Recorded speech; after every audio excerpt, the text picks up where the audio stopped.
So at the same time the county saw a 71% increase in the inventory or an increase in the supply, we saw that the homes sold or the demand for those homes went down 2%.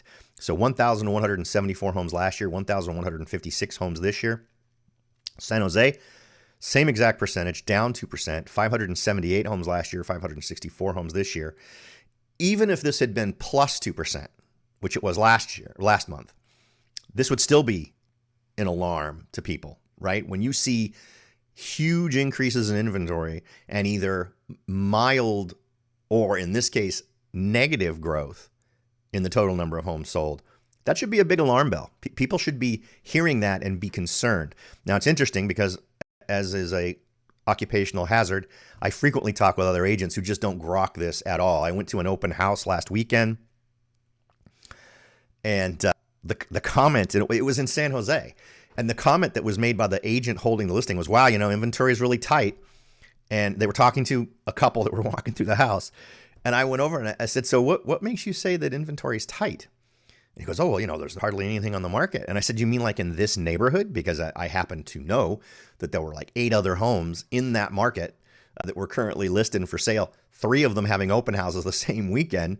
And that's another way to measure it, right? If you're driving down the streets of your home and you see 15 open house signs sitting at a turn, right, sitting at the corner of a street pointing you towards where the open houses are, that's an indicator we're seeing a boost in inventory, right?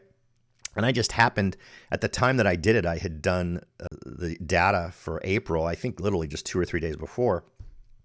And I said, well, inventory is up 70-something% just for April, and that in March it was up 95%, right? You know that. Oh no, the feeling I've been getting is that that we've had a big drop from the same time last year.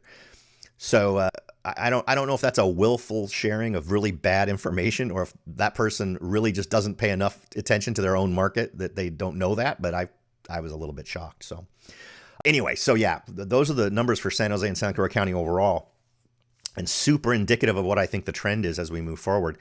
Does 2 months make a trend?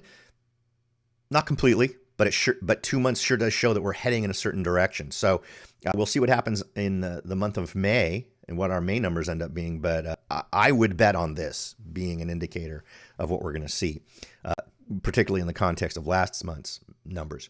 In Morgan Hill, it was up 28%. So we saw 39 homes sold last year, 50 homes sold this year.